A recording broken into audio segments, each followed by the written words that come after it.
अस्सलाम वालेकुम dear students. तो फर्स्ट ईयर केमिस्ट्री का पेपर जो है वो बिल्कुल सर पे आन पहुंचा है। तो इससे पहले कि बहुत देर हो जाए मैंने गेस्ट पेपर जो है वो रिलीज़ कर दिया है। उम्मीद है कि इस गेस्ट पेपर को जब आप तैयार करेंगे तो आप केमिस्ट्री में मैक्सिमम मार्क्स जो है वो आप अचीव कर सकते हैं। ये जो मेरा गेस होगा ये सारे बच्चे ज़रा ध्यान से सुन लें कि ये ना सिर्फ फेडरल बोर्ड बल्कि बाकी पंजाब के जितने भी बोर्ड्स हैं उन सब के लिए इम्पोर्टेंट है, क्योंकि केमिस्ट्री की बुक पंजाब और फेडरल की ऑलमोस्ट सेम ही है। तो सबसे पहले चलते हैं चैप्टर नंबर 1 में। जो चैप्टर नंबर 1 जो है वहाँ पे yield, limiting reactant, non limiting reactant, यही 2-3 टॉपिक्स हैं जो कि मोस्ट इंपॉर्टेंट है। और एक्सरसाइज का क्वेश्चन नंबर 2 है, ये आपने लाजमी एक नज़र देख लेना है। अगर हम चैप्टर नंबर 2 की बात करें तो चैप्टर 2 में आपके पास जो लॉन्ग क्वेश्चन के लिए हैं वो रेडियस की डेरिवेशन और देन एनर्जी की डेरिवेशन, हाइड्रोजन स्पेक्ट्रम और X rays and Moseley's law, ये लॉन्ग क्वेश्चन के लिए। और शार्ट क्वेश्चन के लिए आप वो प्रिंसिपल, पॉली एक्सक्लूजन, हॉर्न्स rule, e by m ratio electron की कैसे निकाली जाती है, फिर 2.8 टू 2.9 एग्जांपल्स हैं, ये आपने लाजमी देख लेनी है। और then Zeeman and Stark effects.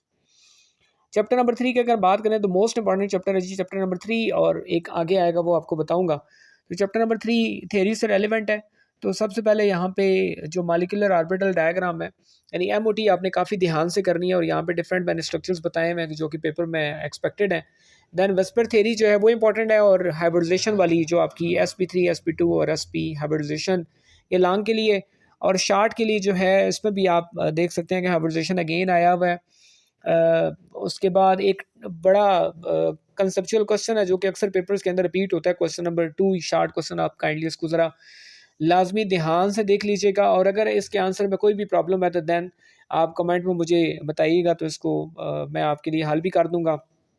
उसके बाद वाटर और NH3 के बॉन्ड एंगल में डिफरेंस जो है वो क्यों आता है। उसके बाद O2 पैरामैग्नेटिक है, N2 डायमैग्नेटिक है, तो कैसे इसको जस्टिफाई करेंगी MOT। देन VBT की इंपॉर्टेंस और उसके ड्रॉबैक्स। वेस्पर थ्योरी जो है वो शेप किस तरह प्रिडिक्ट करती है। और देन जो लास्ट क्वेश्चन है ये भी इंतहाई इंपॉर्टेंट है कि बॉन्ड लेंथ जो है उसके ऊपर हाइब्रिडाइजेशन का क्या इफेक्ट होता है।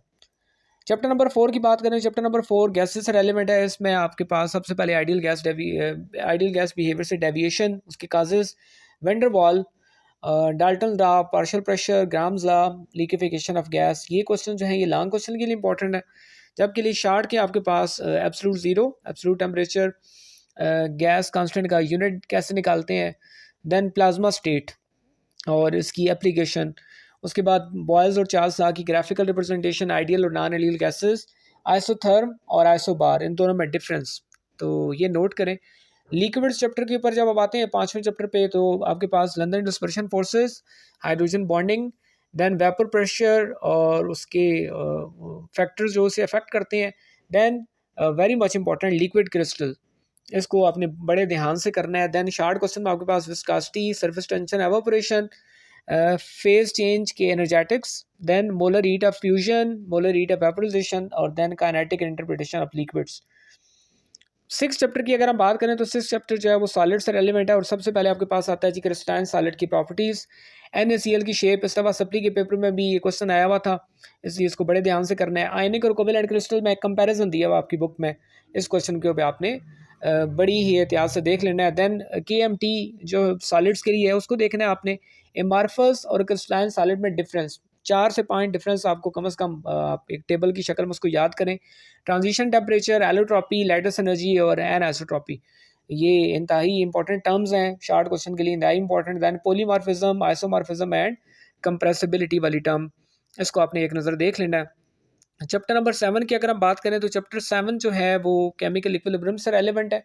इसमें जो लॉन्ग क्वेश्चन है वो है आपके पास Le Chatelier principle, then Haber process, synthesis of ammonia. अब इस क्वेश्चन में ऐसा है कि आपको एक इक्वेशन जो है वो दी जा सकती है, और आपसे पूछा जा सकता है कि भाई यहाँ पे अगर हम प्रेशर बढ़ाएंगे या टेम्परेचर बढ़ाएं या अगर मोलर कंसनट्रेशन बढ़ाएं तो हमारी प्रोडक्ट के ऊपर जो है वो क्या अफेक्ट पड़ने जा रहा है। तो हैबर प्रोसेस जो है उसके अंदर ली शटल प्रिंसिपल की एप्लीकेशन जो है वो पेपर के अंदर पूछी जा सकती है। फिर कॉमन आयन इफेक्ट और एक्सरसाइज का क्वेश्चन नंबर 19। शार्ट क्वेश्चन की बात करें तो solubility product, ion product, homogeneous और हेट्रोजीनियस इक्विलिब्रियम में डिफरेंस, प्रेसिपिटेशन रिएक्शन और हेनरीज लॉ। देन आता है जी हमारे पास चैप्टर नंबर 8। चैप्टर नंबर 8 जो है वो एसिड बेस एंड साल्ट से जो है वो रेलेवेंट है।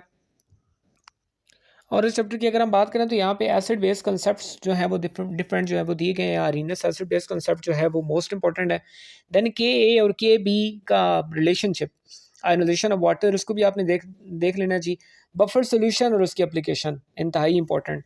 शार्ट क्वेश्चन की बात करें तो levelling effect, then conjugate acid base pair concept, hydrolysis क्या है, और एसिड बेस और साल्ट को आप क्लासीफाई कैसे कर सकते हैं। साल्ट की टाइप्स उसके अंदर आ जाएंगी, acidic, basic, normal, neutral, double.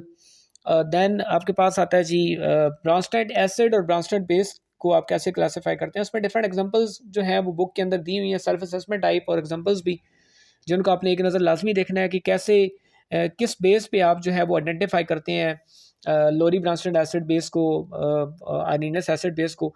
Chapter number 9 की बात करें तो चैप्टर नंबर 9 जो है वो केमिकल काइनेटिक्स है। इसके अंदर लॉन्ग क्वेश्चन जो है वो आर्हीनियस इक्वेशन है।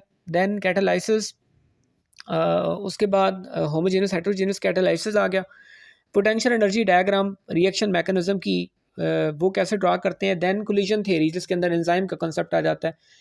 ये आपने लॉन्ग क्वेश्चन के लिए तैयार करना है। और देन आपको ऑर्डर ऑफ रिएक्शन जो है वो निकालना आना चाहिए। शॉर्ट क्वेश्चन के लिए इंतहाई important, first, zero, fractional order. Chapter 10 की बात करें तो solution and colloids, long question के लिए दो बड़े इंपॉर्टेंट मैंने यहाँ जो क्वेश्चन हाईलाइट किए हैं, boiling point elevation and depression and the freezing point. ये दो लॉन्ग क्वेश्चन के लिए। और शार्ट के लिए मोलैरिटी, मोल फ्रैक्शन। देन हमारे पास कोलाइड्स जो है उसकी प्रॉपर्टीज़, रिवर्स ऑस्मोसिस क्या होती है, वैक्यूम डिस्टिलेशन क्या है, टेम्परेचर का सॉलिबिलिटी पे effect, Raoult's law, and then water of hydration. ये हमारे पास शार्ट क्वेश्चन के लिए इंपॉर्टेंट है। देन आता है जी chapter number 11 thermochemistry, long question के लिए एसिड्स और बॉर्न हाइबर साइकिल, और शार्ट के लिए internal energy, first law of thermodynamics, standard enthalpy of atomization and standard enthalpy of reaction. And now we are moving to the last chapter which is electrochemistry. इसमें आपके पास ion electron method के तहत equation को balance करना, then galvanic cell, Faraday's law, copper की refining, electrolytic refining of copper वाला topic, और standard hydrogen electrode यानी शी। और देन आपके पास जो आते हैं वो शार्ट क्वेश्चन है दो, गैल्वेनाइजिंग या सेक्रीफिशियल कोलिजन किसे कहते हैं, या प्रिवेंशन ऑफ कोलिजन, ये टॉपिक आपने कंप्लीट देख लेना है। और देन इलेक्ट्रोप्लेटिंग कैसे की जाती है और उसका रूल क्या है। तो ये थे वो तमाम टॉपिक्स जो कि मैंने हाईलाइट करके आपको बता दिए। उम्मीद है ये इंतहाई इफेक्टिव होगा, और अगर आप सिर्फ यही टॉपिक्स तैयार करके जाते हैं तो आप इंतहाई अच्छे मार्क्स लेके आ सकते हैं। वीडियो अगर पसंद आए तो बाकी दोस्तों के साथ शेयर करें। टिल देन टेक केयर, अल्लाह हाफ़िज़।